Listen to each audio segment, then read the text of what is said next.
ലോക്സഭാ തെരഞ്ഞെടുപ്പിൽ മുസ്ലിം ലീഗിന് മൂന്നാം സീറ്റ് ഉണ്ടാകില്ല. യുഡിഎഫിന് ഇനി ലഭിക്കുന്ന ആദ്യ രാജ്യസഭാ സീറ്റ് ലീഗിന് നൽകാൻ ഉഭയകക്ഷി ചർച്ചയിൽ കോൺഗ്രസ് സന്നദ്ധത അറിയിച്ചു. രാജ്യസഭാ സീറ്റ് സ്വീകരിക്കണോ എന്ന കാര്യത്തിൽ മറ്റന്നാൾ പാണക്കാട് ചേരുന്ന ലീഗ് നേതൃയോഗം തീരുമാനമെടുക്കും. മൂന്നാമതൊരു ലോക്സഭാ സീറ്റ് കൂടി അനുവദിച്ചേ പറ്റൂ എന്ന വാശിയിൽ മുസ്ലിം ലീഗ് തുടരുമ്പോഴായിരുന്നു കോൺഗ്രസുമായുള്ള ഉഭയകക്ഷി ചർച്ച.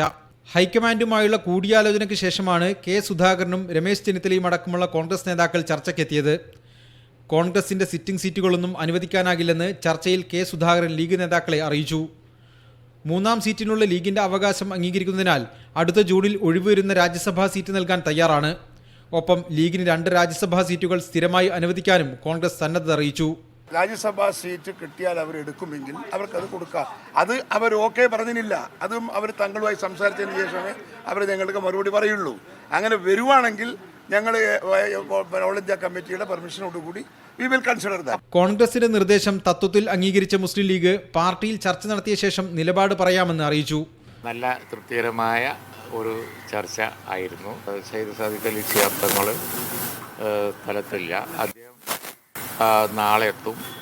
മറ്റന്നാളെ ഞങ്ങളുടെ മീറ്റിംഗ് പാണക്കാട് വിളിച്ചിരിക്കുന്നത്. ഇന്നുണ്ടായ ചർച്ചയുടെ മുഴുവൻ ഡീറ്റെയിൽസും ഞങ്ങൾ വിലയിരുത്തി അന്ന് തന്നെ അത് സംബന്ധിച്ചുള്ള കാര്യങ്ങൾ നിങ്ങളോട് പറയാം. സീറ്റ് വിഭജനം സംബന്ധിച്ച് ലീഗുമായുള്ള ഉഭയകക്ഷി ചർച്ച അവസാനിച്ചതായി വി.ഡി. സതീശൻ പറഞ്ഞു. ലീഗിന്റെ മൂന്നാം സീറ്റിനെ ചൊല്ലി യുഡിഎഫിൽ ഉരുണ്ടുകൂടിയ പ്രതിസന്ധി ആലുവയിലെ ഉഭയകക്ഷി ചർച്ചയോടെ പരിഹരിക്കപ്പെട്ടെന്നാണ് സൂചന. റിനു ശ്രീധരനൊപ്പം ആലുവയിൽ നിന്നും എം.കെ. ഷുക്കൂർ, മീഡിയ 1.